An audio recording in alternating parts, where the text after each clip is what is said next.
Mesdames, Messieurs, bonsoir. Bienvenue à ce rétro hebdo du dimanche 14 juillet 2024 où nous allons parler de ce qui a fait l'actualité ici en République démocratique du Congo. Et puis nous allons aussi parler sur des questions ayant trait à la communication. Sur ce plateau, j'ai un invité, M. Cédric Abazi. Il est consultant en communication. Avec lui, nous allons devoir parler un tout petit peu de la communication, un peu plus sur les réseaux sociaux, les avantages à tirer et de la communication en général. M. Cédric Abazi, bonsoir, comment vous allez? Bonsoir, je me porte très bien. Un plaisir de vous avoir sur mon plateau.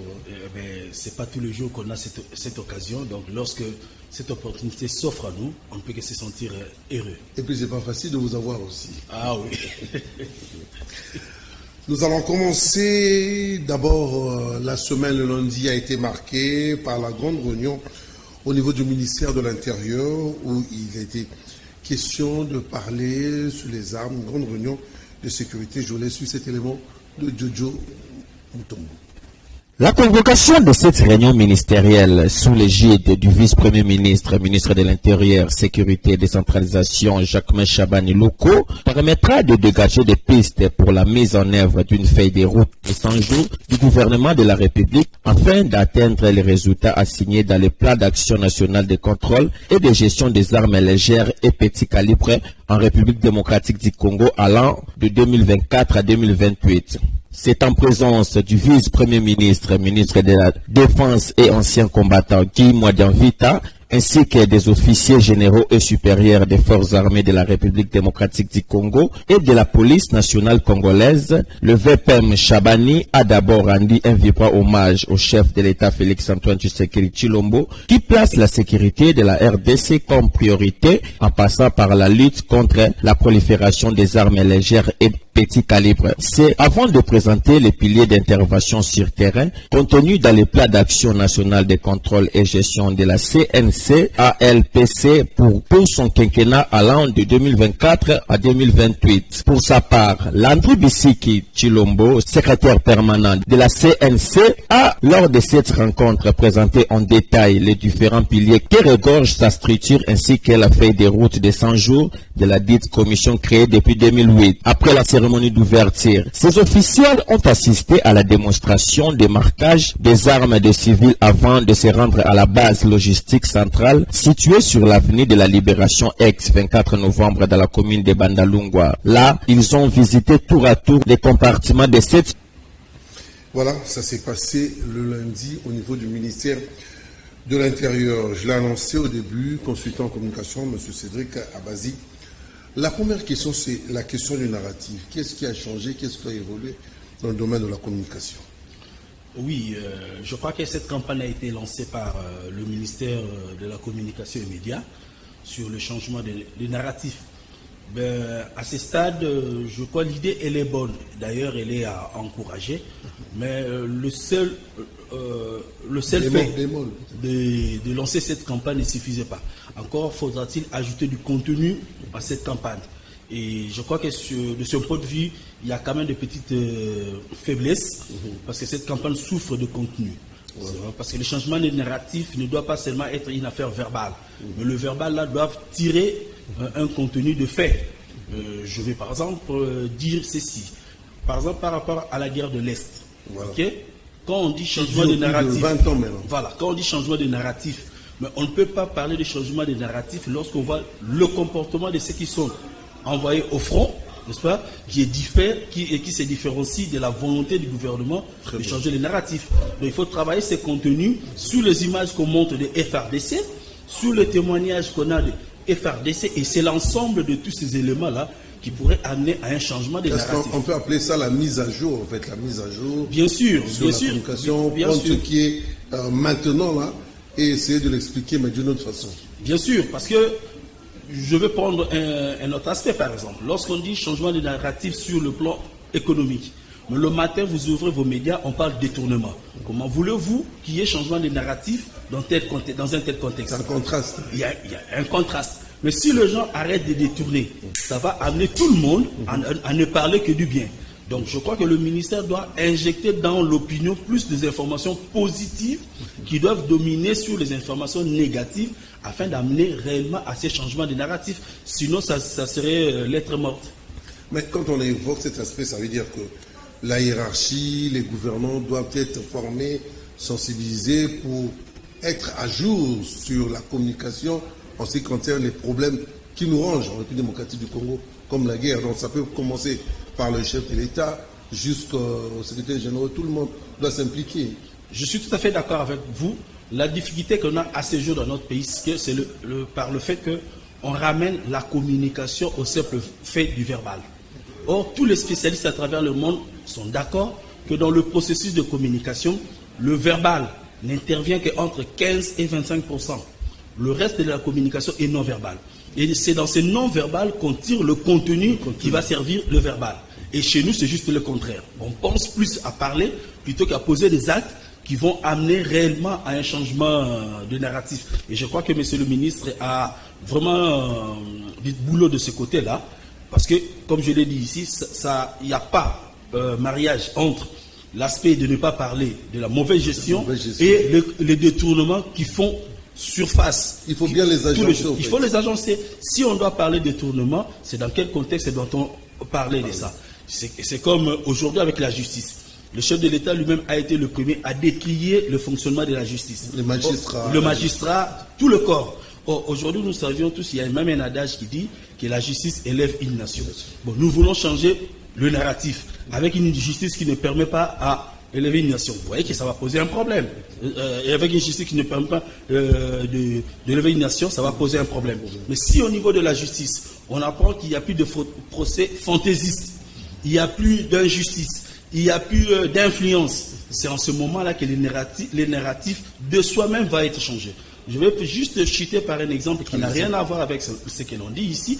Mais voyez-vous, du côté, par exemple, de la culture, il y a à peu près 5 ou 10 ans dans notre pays, tous ceux qui font de la chronique musicale, avec une seule question qui posait aux musiciens qui recevaient sur leur plateau. La musique congolaise est en baisse par rapport à la musique ivoirienne. Une question standard. Hein, une question standard, ok? Mais aujourd'hui, ça fait à peu près 3 à 6 mois. Quels sont ces journalistes qui posent encore cette question? Parce que les musiciens eux-mêmes ont imposé un contenu qui a changé les narratifs, avec les différents concerts qu'il y a aujourd'hui en Europe, avec les arènes. On sait déjà comprendre. Voilà, tout le monde, aujourd'hui, on ne parle plus de la musique qui est en baisse face à la musique ivoirienne ou nigériane, mais on parle maintenant du nouveau contenu qui est les arènes. Qui est proposé par le musicien eux-mêmes. Donc en ce moment-là, le narratif a changé. Parce qu'il y a un nouveau contenu qui permet à ce que ces narratifs soient changés. Le mardi, la ministre des Affaires étrangères est en briefing avec les journalistes où elle a expliqué comment est-ce qu'aujourd'hui la diplomatie en RDC doit fonctionner, quelles sont les branches où on doit maintenant se focaliser pour essayer de communiquer et aussi de faire avancer les idées journalistes. Dans son mot d'introduction, la ministre d'État, ministre des Affaires étrangères, Thérèse Kayikwamba, a clairement expliqué les orientations de la diplomatie. Il s'agit d'une diplomatie qui va être ciblée sur des intervenants clés dans l'Est du Congo, en commençant par le pays de la région, mais aussi par le pays membre du Conseil de sécurité. Il est important de rappeler que la RDC est un membre dynamique des Nations Unies. Elle a aussi fait allusion au plaidoyer. Nous allons aussi accompagner les chefs de l'État avec des plaidoyers en ciblant les organisations internationales et les États membres de ces organisations internationales. Troisième axe de sa diplomatie, le processus de Luanda. Nous allons aussi continuer les efforts diplomatiques dans le cadre du processus de Luanda, processus très important qui devait nous aider à trouver la solution durable à la situation de l'Est du pays, a-t-elle ajouté, avant de faire une mise au point sur les rumeurs de prétendu dialogue entre Kinshasa et Kigali tout récemment. Je peux vous assurer que le processus de Luanda est le seul et unique cadre dans lequel nous allons chercher une solution durable à la guerre dans la partie est du pays, a insisté la Mineta. La patronne de la diplomatie a également apporté des précisions sur la trêve humanitaire décrétée par les USA. Enfin, concernant le plan de désengagement de la MONUSCO, elle a précisé qu'il s'agit d'un plan élaboré et avalisé par le gouvernement de la RDC et les Nations Unies. Ce plan est structuré en 3 phases, notamment la première qui couvre le Sud Kivu, la deuxième le Nord Kivu et la dernière l'Ituri. Elle a par ailleurs insisté sur le fait que Kinshasa veut un retrait responsable, durable et ordonné de la MONUSCO. Quand il s'agit du Nord Kivu, nous allons prendre en compte les évolutions que nous voyons sur le terrain afin de prendre des décisions et désamorcer le processus quand les conditions les plus propices seront réunies. Encore une fois, nous voulons capitaliser sur ce que nous avons appris aussi sur le Sud Kivu, a conclu la ministre d'État, ministre des Affaires étrangères, qui s'est prêtée pour la première fois à cet exercice de recevabilité aux côtés du porte-parole du gouvernement Patrick Mouyaya. Je reviens à vous, M. Cédric Abazi. Je rappelle que vous êtes consultant en communication. De nos jours, nous avons l'ascension des réseaux sociaux. Vous avez aussi la télévision. La crainte, est-ce que dans 5 ans, dans 10 ans, nous risquons de perdre la télé pour uniquement se baser sur les réseaux sociaux quand même? Oui, je dirais, je répondrai à des volets. Je dis à la fois oui et non. Oui, pourquoi? Parce que si la télévision d'aujourd'hui, ce n'est plus une télévision de consommation et de diffusion seulement, mais c'est plutôt une télévision de production.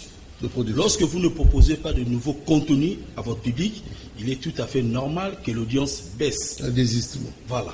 Mais il se pose un problème dans notre pays. Je dis, nous sommes dans des pays, je dirais, de conservation. Hein. Il est un peu difficile que la télévision perde sa puissance, mais elle va la perdre notamment par rapport à d'autres aspects. Je parlerai par exemple de l'énergie. Comment voulez-vous que la télévision reste une puissance dans un pays ou dans un quartier où les gens ont fait une semaine sans électricité? Donc ils ne savent pas suivre la télévision. En ce moment, ils font recours à quoi? Aux réseaux sociaux, au téléphone, pour les réseaux sociaux. Du coup, cela est un handicap pour la télévision. Mais, comme je le disais ici, la télévision, même dans le vieille démocratie, la télévision n'a pas disparu parce que c'est difficile que cela puisse disparaître. Parce qu'il y a encore des programmes qu'on ne peut que suivre à la télé et qui ont d'ailleurs tout son sens quand on le suit à la télé. Mais ces programmes sont déversés sur les réseaux sociaux. Les réseaux sociaux, en termes de relais, n'est-ce pas? Mais en termes de production, c'est d'abord la télévision. Je prends l'exemple simple. Quand vous suivez par exemple le débat au niveau pour l'élection américaine, entre celui qui suit ces débats à la télévision et celui qui suit avec son téléphone, ils n'ont pas la même sensation. Hein, c'est à la télé que vous avez cette fraîcheur, cette sensation. Voilà, c'est ce contact direct. Donc je dirais que la télévision, c'est le contenu. Parce que si vous restez dans l'étape de la production, je ne vais pas citer des chaînes ici pour éviter la concurrence, mais regardez-vous dans le bouquet aujourd'hui. N'est-ce pas? C'est vrai que ces télévisions, il y a certaines télévisions qui sont aussi sur smartphone, mais puisque ce sont des séries qui intéressent notamment de femmes, et ces télévisions-là sont plus suivies, ces séries-là sont plus suivies à travers la télé plutôt que sur le téléphone, alors qu'ils sont sur smartphone et donc il y a un relais. Il y a un relais seulement. Donc tout dépend du contenu que vous mettez. Je vais parler de Canal Kin aujourd'hui. Si Canal Kin arrive à rajeunir à chaque fois son programme, n'est-ce pas, et il arrive à mettre ça à jour par rapport à son public, à retravailler cela, je vois mal que celui qui a l'habitude, d'abord, quand on parle au téléphone, ça implique plusieurs frais. Parce que vous devez avoir la connexion. La connexion veut dire méga, méga veut dire argent. Alors, il y a des gens qui peuvent être en panne d'argent 2-3 jours, mais la télévision, elle est là. Mais encore faudra-t-il qu'il y ait des problèmes d'électricité qui soient résolus et d'autres aspects, comme je dis, le compte. Donc, les personnes les plus importantes aujourd'hui à la télévision, comme dans les temps aussi, c'est les directeurs de programme et les directeurs de production. C'est le contenu. Vous insistez beaucoup sur le contenu. Oui, parce que c'est l'aliment actuel. Si vous partez dans d'autres pays, vous verrez par exemple l'Internet est gratuit. Mais c'est le contenu qui est payant. Mais quand vous venez en RDC, on vous donne l'accès, les contenus, vous devez payer pour en avoir. Mais en RDC, quel est le contenu qui est payant? C'est plutôt l'Internet qui est acheté. Mais le contenu, c'est free en fait. Merci. On regarde comment on fait. Voilà. La semaine a été aussi marquée par cette grande signature au niveau du ministère des Transports ou par le VPM Jean-Pierre Bemba Gombo, ainsi que les syndicats de l'ONATRA et la société MTC. Je vous laisse suivre. Cette signature marque ainsi le point de convergence entre le banc syndical de l'ONATRA et Matadi Corridor, terminaux à conteneurs MCTC pour la mise en concession du port de Matadi. Dans un partenariat public-privé devant moderniser ce port, selon la vision du chef de l'État, Félix-Antoine Tshisekedi. Le gouvernement de la République démocratique du Congo ainsi que le MCTC ont pris en compte les déshydratats du banc syndical, à en croire le président de la délégation intersyndicale de l'ONATRA, M. Armand Osassé. Nous sommes très contents parce que c'était sous la médiation du vice-premier ministre, ministre des Transports, et si les chefs de l'État pour trouver une solution concernant la modernisation d'une partie du port de Matadi, c'est-à-dire la partie PCN, et les exceptions soulevées par les bas syndicales et par rapport à cette modernisation, le gouvernement a pris à compte, c'est-à-dire que les 4 pays d'ici le V7 et concernant la reformulation des contrats et d'autres exceptions soulevées par nous, c'est pris à compte. Pour sa part, le directeur général de l'ONATRA, M. Martin Lukusa, s'est dit très satisfait de ces discussions sous l'égide du VPM Jean-Pierre Bemba, qui ont aplani toute divergence et ces signatures gagent de la continuité de la vie de l'entreprise. Cette collaboration qui va s'installer entre l'ONATRA et le MSD ne puisse pas aller en défaveur de la population congolaise. Et tous ces points de non-convergence ont été élagués et toutes les parties ont signé. Et désormais, la voie est ouverte pour que nous puissions descendre sur les terminales, mais il reste que des réalisations pour la garantie de couvrir le fonds social ou la charge sociale de l'ONATRA. Au total, 47 délégués syndicaux ont signé cette validation en présence notamment du secrétaire général du ministère et de la délégation du COPIREP. Voilà, je reviens à vous, M. Cédric Abazi. Je rappelle que vous êtes consultant en communication. Aujourd'hui, nous avons la prolifération de TikTok, YouTube, beaucoup d'applications. Est-ce que les Congolais peuvent en tirer profit? Parce que généralement, tout le monde est sur Facebook, tout le monde est sur YouTube. Bien sûr que oui, parce que le concepteur, ou je dirais même le patron de ces réseaux sociaux-là, ils n'ont pas mis en place ces réseaux pour rien. C'est pour que les gens en tirent profit. Mais le problème, c'est la culture, n'est-ce pas? De quelle manière est perçu ces réseaux dans d'autres pays et par rapport ici chez nous. Ici chez nous, on a ce déficit. À chaque fois qu'il y a un nouveau concept même qui arrive ou un nouveau produit, les gens ne prennent pas soin de l'étudier d'abord avant de commencer à utiliser. Pour bien l'utiliser. Voilà. Nous, on commence d'abord par utiliser et puis par la suite, d'ailleurs, on s'en fout du reste. Vous verrez qu'ailleurs, dans le pays comme le Singapour, mais aujourd'hui, ces pays-là utilisent les réseaux sociaux pour vendre son image. Ah, pour vendre son image. Du voilà, pays. Le pays.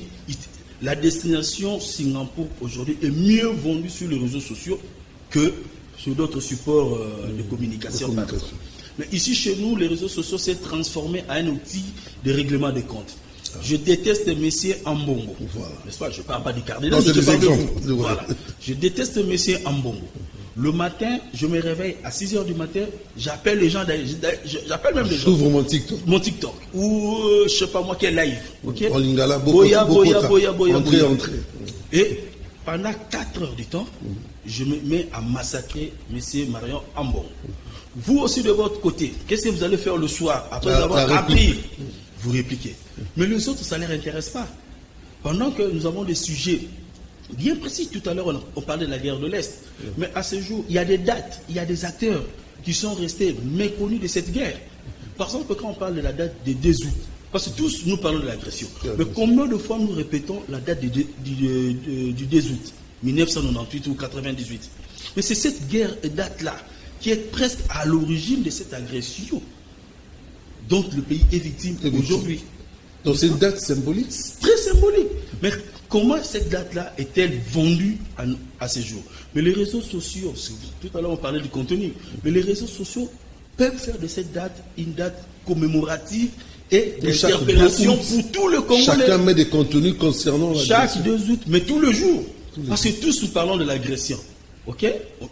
c'est vrai, les concepts ont évolué. Aujourd'hui, on parle de rébellion, tout ça, mais moi, je préfère d'abord parler de l'agression. Mais cette agression-là, bien qu'avant, il y a eu aussi des soucis, mais le 2 août est une date que nous ne pouvons pas laisser passer. Mais à côté du 2 août, il y a des acteurs, n'est-ce pas? Mais ces acteurs-là, les réseaux sociaux peuvent faire l'affaire pour expliquer un certain nombre de choses. Aujourd'hui, le Congo, on parle du bassin du Congo, n'est-ce pas? Nous parlons du crédit carbone. De la forêt. De la forêt. Mais tous ces concepts-là, quand vous descendez à la cité, posez la question aux gens, c'est quoi le crédit carbone? Beaucoup de gens vont l'ignorer. C'est comme de la magie. Hein. C'est comme de la magie, bien sûr. Mais à travers les réseaux sociaux, on pouvait parler de ça et pour voir combien notre pays, la République démocratique du Congo, pourrait être bénéfique ou bénéficiaire du crédit carbone. Évidemment, l'éducation des enfants. Comment voulez-vous, vous, monsieur Ambongo, un monsieur respectable et respectueux, n'est-ce pas? Vous vous affichez avec quelqu'un qui a comme réputation Afina Ramakas. Alors que vous êtes un modèle. Un modèle. Vous êtes un modèle. Lorsque les enfants vous voient afficher à côté d'un monsieur comme ça là, demain si cet enfant-là insultait votre ami, vous allez le condamner? Voici un peu le problème. Vous l'avez accompagné un peu dans l'image. Encore que le côté économique. Aujourd'hui, les gens font les affaires dans le numérique, dans le digital. Voilà, je dois intervenir rapidement parce que je risque d'oublier. Mais comment vous expliquez que les youtubeurs ivoiriens, sénégalais, je parle des individus, hein, en plus d'ascendance, beaucoup de publicité dans leur contenu que les youtubeurs congolais, qui parfois en 2 millions, 3 millions, il n'y a rien comme pub, il n'y a rien. Mais vous avez touché le problème là où il fallait vraiment le faire. Parce que les autres ont compris que à côté de l'audience, il y a un gain économique, il y a un business qu'il faut avoir là-dessus.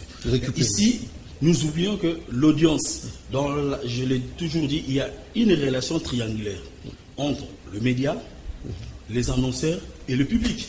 Le média ne vient que là où il y a de l'audience. Mais le public aussi est intéressé par des programmes qui attirent leur attention. Mais là, c'est là où le média doit jouer son jeu, n'est-ce pas? Or, quand vous êtes distrait, vous passez tout votre temps à insulter. Mais pour que l'annonceur vienne chez M. Ambongo, pardon, mais il y a un aspect de l'image qui intervient. Est-ce que je peux venir mettre mon produit? Je parle par exemple, j'ai mon université. Vous avez toute votre réputation, mais votre réputation est basée sur des injures. Des insultes. Est-ce que je peux venir mettre mon sponsoriser dans votre émission TikTok ou YouTube où il n'y a que des injures? Je ne le ferai jamais. Parce que même les parents vont, qu'est-ce qu'ils vont se dire? On ne peut pas envoyer nos enfants dans une école ou dans une université où la publicité est faite par un monsieur qui a tout son temps pour insulter les autres. Mais il y a un problème du mal, c'est ça que les gens oublient.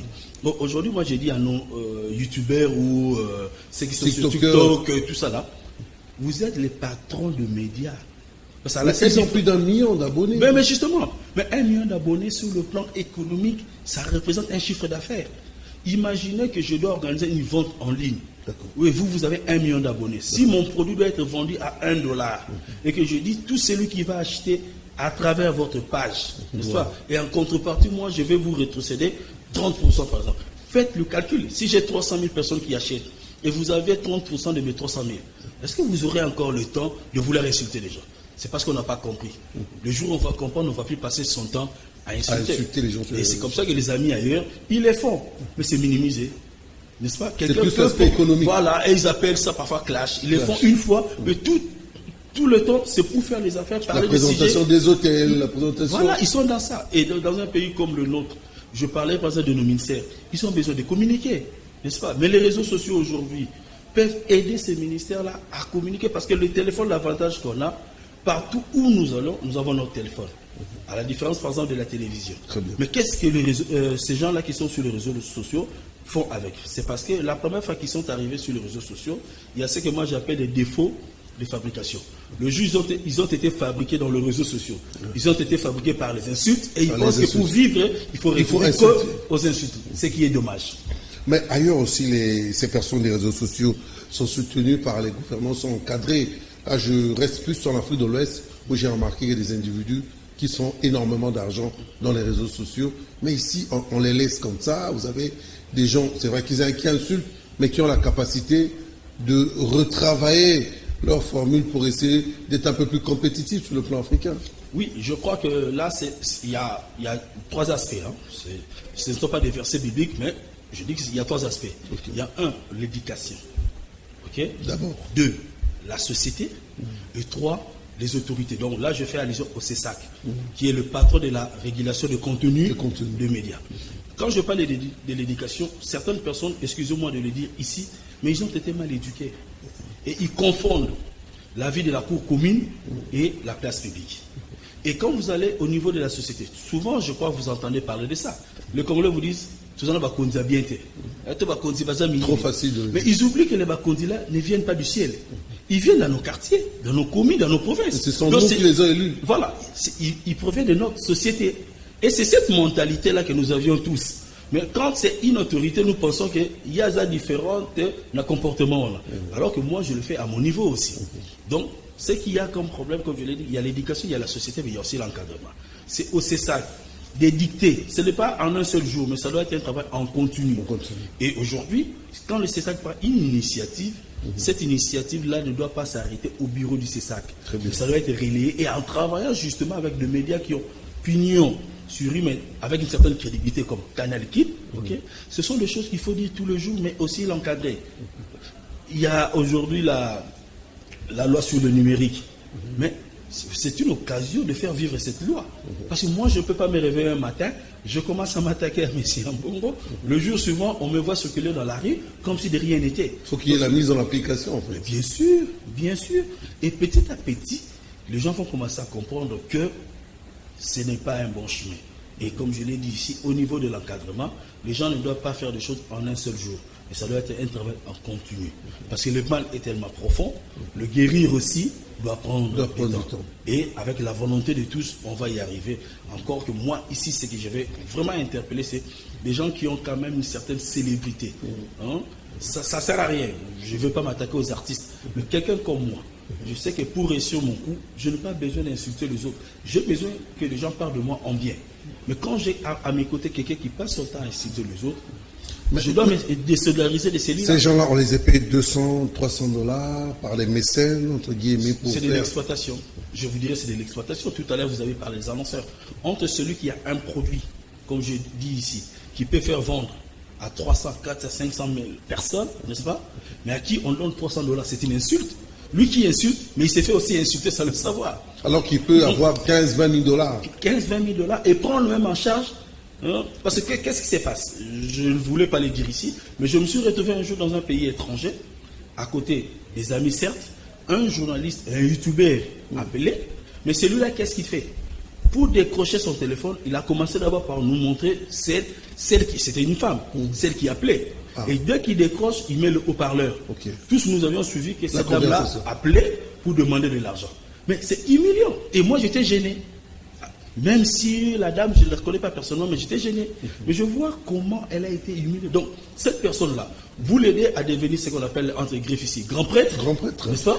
Il s'est fait passer pour un grand prêtre derrière votre dos. C'est de l'exploitation. C'est de l'exploitation. Et vous pensez que le 300 € qu'il vous a envoyé, c'est gratuit? Non. À ça, ça me sait qui au cas.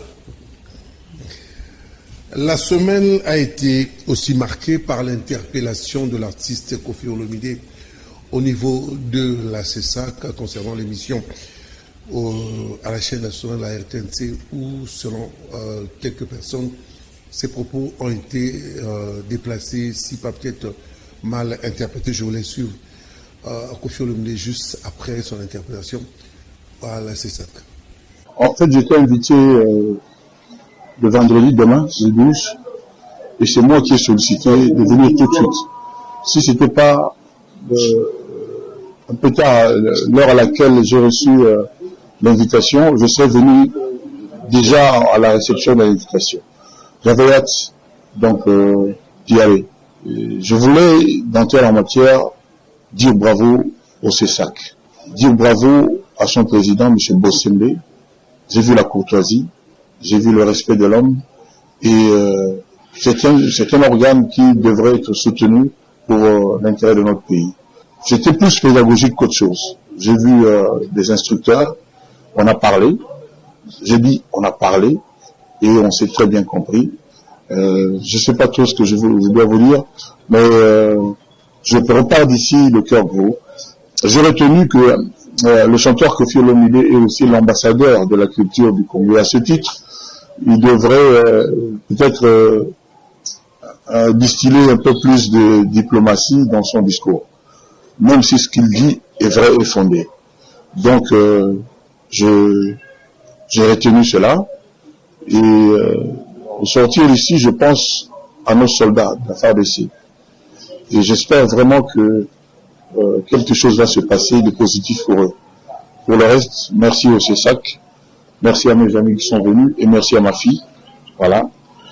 Donc, Mine, M. qui est venu au secours de son papa, mais il n'y avait pas besoin. Donc, le CESAC fait bien les choses. Donc, je repars d'ici heureux en tant que Congolais. Et puis voilà. Et voilà, juste après, 24 heures après, c'était au tour du journaliste de la RTNT, Jessica Bassel, d'être aussi interpellé au niveau du CESAC. Je les suis. Nous avons passé au moins 4 heures devant le juge d'instruction du CESAC. Nous sommes confiants que nous avons donné nos moyens de défense et nous attendons la suite que le Conseil supérieur de l'audiovisuel pourra nous donner à ce dossier. En tout cas, je voudrais vraiment profiter pour dire merci. Vous avez été très très nombreux à nous témoigner votre solidarité. On vous dit merci.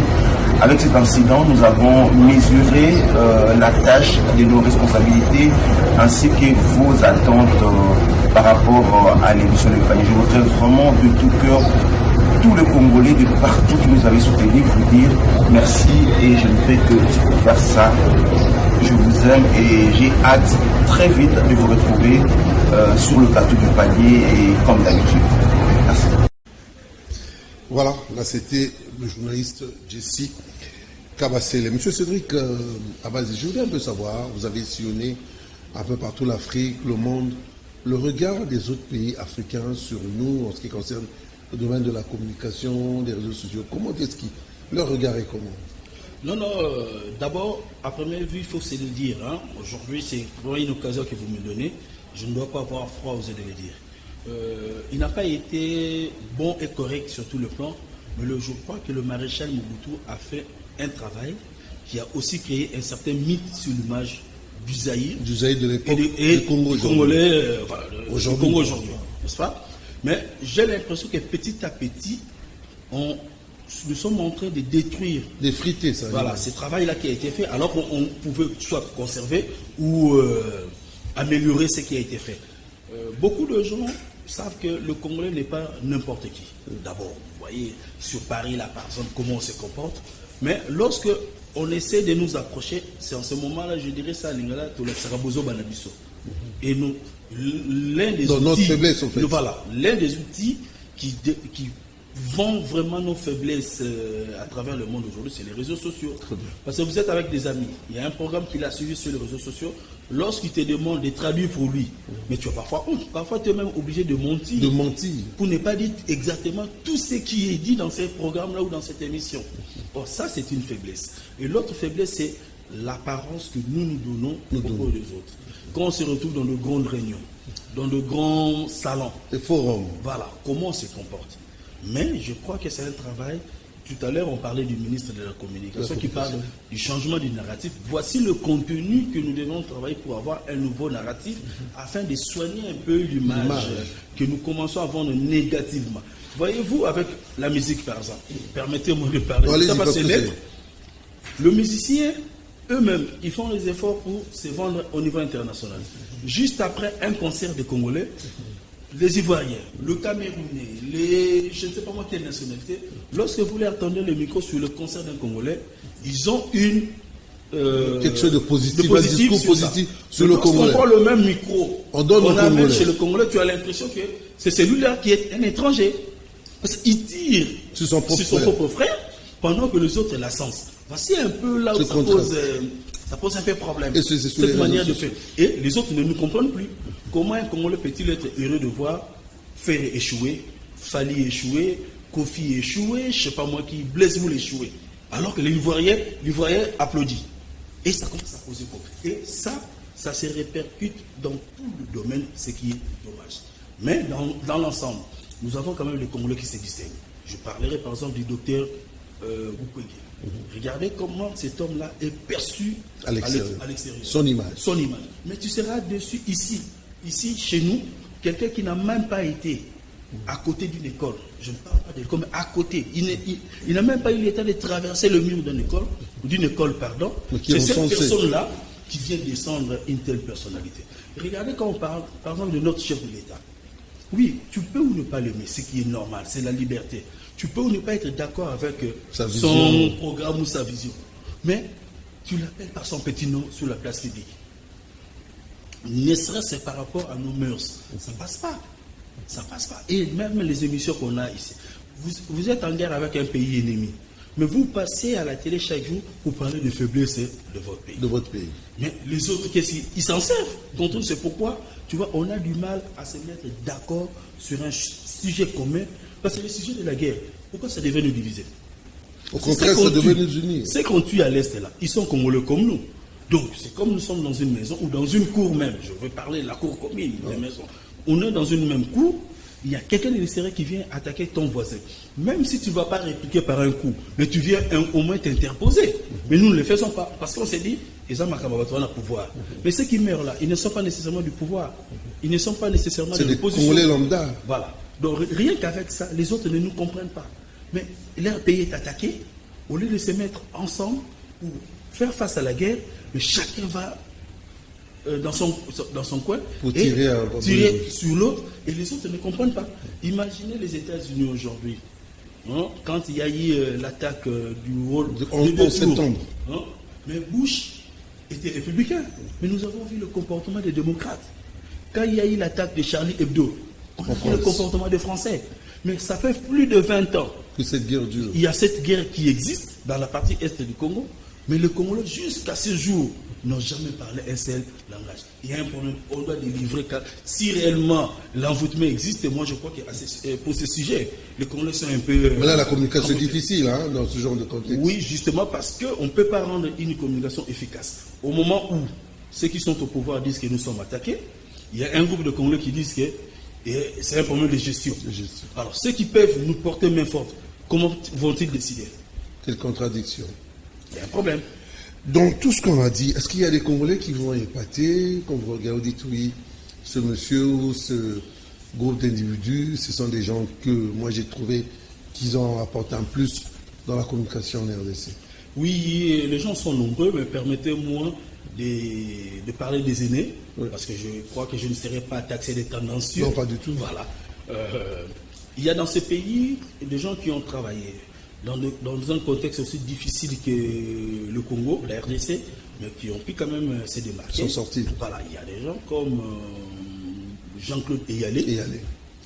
Un vrai pionnier. Hein. Ah oui, mais il y a des gens qui sont partis, mais qui étaient aussi meilleurs que ça. Beaucoup de gens ne le savent pas. Quand on prend par exemple quelqu'un comme Riva Kalimasi. Riva Kalimasi. Riva Kalimasi, c'est lui qui a joué le rôle de Mongali dans La Vie est belle, avec l'Intas. Okay? Mais c'est quand même une agence de publicité parce qu'ils ont quand même fait un travail pour baliser les terrains. Aujourd'hui, si nous essayons de faire quelque chose, parce que ces gens-là ont existé.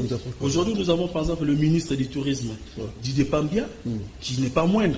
Donc, les gens... Il a travaillé, je crois, dans le Pigma à l'époque. Oui, il a été aussi chez Optimum. Optimum. Et aujourd'hui ministre du Tourisme. Donc, ils sont nombreux. Ils sont nombreux, les gens qui ont... Bon, excusez-moi de ne citer que c'est là parce que ce sont des noms qui circulent un peu connus dans mon esprit. Mais je regrette aujourd'hui les gens comme les Riva qui sont partis, des gens comme des Georges Ngalula qui auraient pu écrire. Parce qu'aujourd'hui, on a parlé de la cohésion des Congolais, mais eux, ils ont réussi à démontrer que les Congolais sont capables de se réunir si la communication est bien faite. Avec la chanson Moi Nampo, franc-congolais. Le franc-congolais. Ça, c'est un concept. Que nous avons porté haut et fort. C'est un concept produit par ces gens-là. Ah bon? Ah oui. Beaucoup de gens ne le savent pas. Parce qu'à l'époque, quand le gouverneur de la Banque centrale est arrivé, avec le nouveau régime, il y avait plusieurs zones monétaires. Mais il fallait arriver à montrer à l'opinion que le pays était un. Et ils sont allés de ces concepts. Avec cette monnaie, le franc congolais. Le franc congolais. Et je crois qu'il y a même une phrase qui dit un peuple, une monnaie unique. Il y a tout ça là, pour un peuple unique. Ce concept-là. Mais les gens qui ont produit un tel travail, aujourd'hui, regardez cette chanson franc congolais. Vous pouvez l'écouter 10 000 fois. Mais à chaque fois que vous allez réécouter, vous avez l'impression que ça venait de sortir. Il y a du génie. Il y a du génie. Mais des gens comme ça sont partis sans laisser des traces en termes d'écriture pour aider les autres générations à faire des s'inspirer. Mais bon, malheureusement, c'est aussi un peu la tradition de notre société. Mais quand les gens bien comme vous, quand vous avez souvent l'occasion de parler de ces personnes-là, n'hésitez toujours pas à le faire, parce que le pays en a besoin. En fait. Le pays en a besoin. Le siècle actuel, ce n'est pas moi qui l'ai dit, mais c'est plusieurs communicants à travers le monde, Jacques Séguéla, le professeur Luc Dupont, et moi j'ajoute que c'est le siècle de la communication. Celui qui maîtrise sa communication, maîtrise le pouvoir. Et il faut travailler là-dessus. Très important. Nous tournons pratiquement vers la fin. Le samedi a été marqué par le message du secrétaire général de l'UDPS, Augustin Kabouya, avec la crise au niveau de l'UDPS. Je vous laisse avant suivre ce message. La présidence de l'Union pour la démocratie et le progrès social, UDPS Tshisekedi en sigle, a tenu ce vendredi 12 juillet 2024 une réunion extraordinaire. L'UDPS Tshisekedi a examiné tour à tour la situation sécuritaire du pays, la situation sociale de la population et l'expression de frustration de quelques cadres du parti. Du 26 au août 2023, coulé dans le procès verbal du congrès extraordinaire de l'UDPS Tshisekedi, portant reconduction de son Excellence Félix-Antoine Tshisekedi Tshilombo en qualité de président du parti et haute autorité morale de référence pour un nouveau mandat de 5 ans. Son investiture comme candidat du parti à l'élection présidentielle de décembre 2023 et la confirmation du pouvoir donné à l'honorable Augustin Kabouya Tshilombo, secrétaire général avec pouvoir d'engager pleinement le parti pendant 5 ans.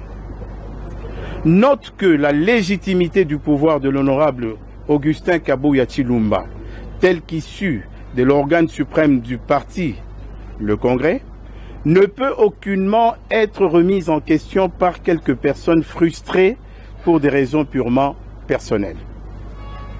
Renouvelle sa confiance à son Excellence Félix-Antoine Tshisekedi Tshilombo, président du parti, et à l'honorable Augustin Kabouya Tshilombo, secrétaire général. Encourage l'honorable Augustin Kabouya Tshilombo à poursuivre sans désemparer l'exécution des recommandations et résolutions de Kisantu, dont les prémices ont conduit le parti à une large victoire lors des élections générales de 2023-2024. Prend acte du retrait de l'exécutif national du parti des membres ayant participé à une réunion irrégulièrement convoquée et tenue à un endroit non approprié en date du 11 juillet 2024 et invite le secrétaire général, Augustin Kabouya Tshilombo, à prendre urgemment les dispositions utiles pour suppléer à ces départs volontaires. De sa part, Guy Bao, l'un des cadres aussi de l'UDPS, a donné son idée sur la crise au niveau de l'UDPS. Je vous laisse suivre. C'était le samedi. C'est être les serviteurs. Comme Félix Tshisekedi est là, notre président, c'est le premier serviteur des Congolais. Moi, je suis là, votre secrétaire général, je suis votre serviteur. Et c'est ça la conception.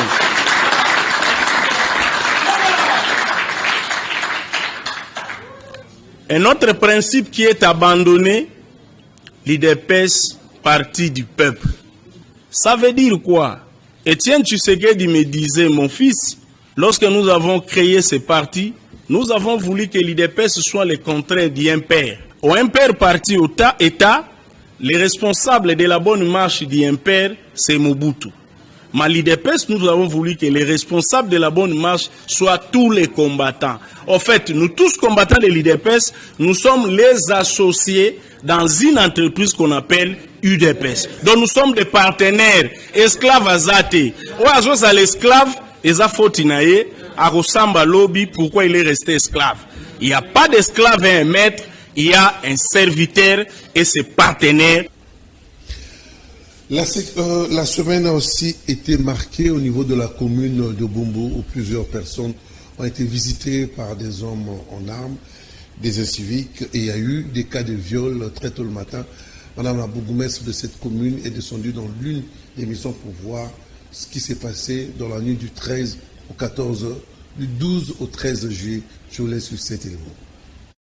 Un samedi très chargé pour la bourgmestre de Bumbu, Marie Yagbato Kapagno. Plusieurs foyers de cette commune ont été visités dans la nuit du 12 au 13 juillet. Un groupe d'individus armés ont fait irruption dans quelques maisons pour piller, voler. Très tôt le matin, elle décidera de s'enquérir de la situation et en accord avec les services de PNMLS pour la prise en charge rapide des filles qui ont été violées. Juste après, direction dans l'une des maisons des victimes qui aussi a subi le même sort. Le père sera agressé sauvagement, dépouillé de son argent et l'une de ses filles violée. Les voisins ont tenté d'alerter les Souciates situés juste à côté. La réponse était simple. Nous n'avons pas assez d'éléments pour faire face à ces personnes. Du coup, laissons les familles dans l'insécurité. La bourgmestre a échangé avec cette famille, les a rassurés de leur coopération pour d'éventuelles enquêtes, pour que, à l'avenir, ce genre de drame n'arrive plus. En tant que femme et mère, elle a aussi prodigué quelques conseils tout en les réconfortant. Voilà déjà des mois que la commune de Bumbu est en proie à des actes terribles d'insécurité et les populations demandent d'être sécurisées. Madame la bourgmestre a réagi face à cette situation. Yamboete naza la bourgmestre ya Bumbu naza d'abord maman na kati ya ndako bongo mama nyonso lolenge oyebi mama zalaka alingaka ayeba mwana nanga de gauche de droite état de santé na ye azambengeni insécurité na kati ya Bumbu biso mpe bayi l'État tokolemba te tozo tinda rapport na hiérarchie population na ngai bazala kimia bakozwa kimia. Avant de prendre congé de cette famille à l'extérieur, la même avenue, elle tombera nez à nez avec un jeune mineur roulant à vive allure sur une moto transportant des enfants de moins de 2 ans. Au vu de cette situation, en tant qu'autorité municipale, ce petit garçon sera interpellé puis relâché. La moto confisquée et les parents que vous voyez sur ces images seront convoqués à la commune pour des explications claires face à ces situations. Nous avons pratiquement à la fin de ce rétro. Juste une dernière question. Monsieur Cédric Abazi, je vous rappelle que vous êtes consultant en communication dans les réseaux sociaux des Congolais, beaucoup de Lingala. C'est vrai qu'on peut aussi faire la promotion de cette langue. Est-ce que c'est un handicap ou c'est aussi un aspect positif, surtout que nous sommes beaucoup suivis à travers le monde? Oui, mais c'est à la fois un avantage si on sait s'en servir et un désavantage si on ne sait pas s'en servir. Parce que même la francophonie, n'est-ce pas, parmi les recommandations de la francophonie, c'est la promotion de langue locale. Bon, aujourd'hui, le Lingala est une langue qui a dominé et qui continue à dominer à travers sa musique.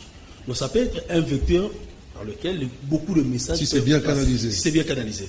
Mais maintenant, qu'est-ce que nous faisons de notre Lingala sur les réseaux sociaux? On venait de le dire ici.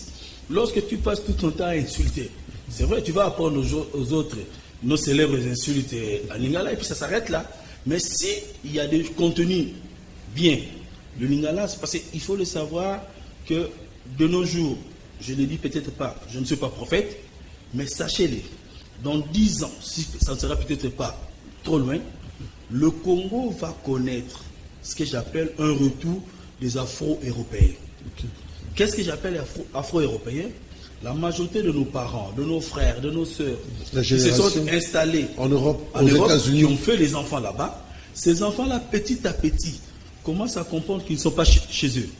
Avec les discours qu'on a, les partis comme le FN et tout ça. Là, en France, ils commencent à manifester l'envie de retourner vers même s'ils ne sont pas nés ici. Voilà.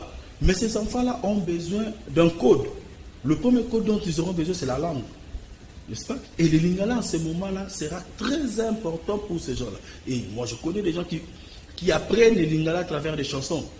J'ai rencontré une famille qui m'ont montré tout un cahier, des phrases qu'ils écrivent en Lingala, que je devrais aider à traduire. Vous voyez? Alors, nous qui utilisons le Lingala ici, rien que pour insulter, demain, on sera perdant face à ces enfants-là qui vont venir déjà avec tout ce qu'ils ont appris là-bas la mentalité qu'ils auront de là, mais avec notre propre lingala, et ils vont s'imposer ici. D'où j'ai dit, le lingala est un avantage, parce que c'est une langue qui attire, ok, mais son utilisation peut devenir aussi un désavantage. Ça dépend de la vision, de l'orientation du pays, ça dépend de la vision d'un individu à un autre. Merci. Un peu de mots, qu'est-ce qu'on peut dire au gouvernement? Mettre les moyens. Nous avons évoqué l'aspect narratif ici. Il faut mettre les moyens pour essayer d'améliorer la communication en RDC. Un peu de mots. Que vous le voulez ou pas, la communication est budgétivore. Mais cela ne veut pas dire gaspiller de l'argent gratuitement. Encore faudra-t-il le faire avec de bons acteurs, au bon moment, en utilisant de bons canaux, de bons outils et en faisant recours aux techniques qui s'adaptent. Tout à l'heure, je crois que... Utiliser sur les bons profils. Le bon profil, justement, c'est ça surtout. Ça ne sert à rien que quand on est malade, on ne va pas voir un menuisier, on ne va pas non plus chez un avocat. Mais pourquoi quand on a des problèmes de communication, on fait recours à son neveu? Non, il faut pas spécialisé aussi. Voilà, il faut chercher celui qui peut vous donner des résultats. Sinon, mais ce qui est bon, quand on fait ça, on est aveuglé. Mais dès qu'il y a flop, il y a crash, on dit c'est la faute à la communication. Mais la communication, ce n'est pas de la magie. Merci beaucoup, monsieur Cédric Abazi. Je rappelle que vous êtes consultant en communication. Vraiment un réel plaisir pour moi de vous avoir, de partager cette expérience pour les Congolais qui vous ont suivi à travers le monde et qui vont peut-être vous suivre aussi dans les réseaux sociaux. Grand merci à vous. C'est plutôt moi de vous remercier pour cet honneur. Merci beaucoup à la grande équipe technique pour l'accompagnement. La rediffusion, c'est le dimanche à 7h, mais l'info continue sur la chaîne YouTube, Kanakin YouTube. Vous allez suivre tout ce qui s'est passé en ce qui concerne le rétro hebdo de Kanakin Télévision. Allez, je vous dis bye bye, prenez bien soin de vous. Le rendez-vous est pris pour le dimanche prochain. Allez, je vous dis au revoir.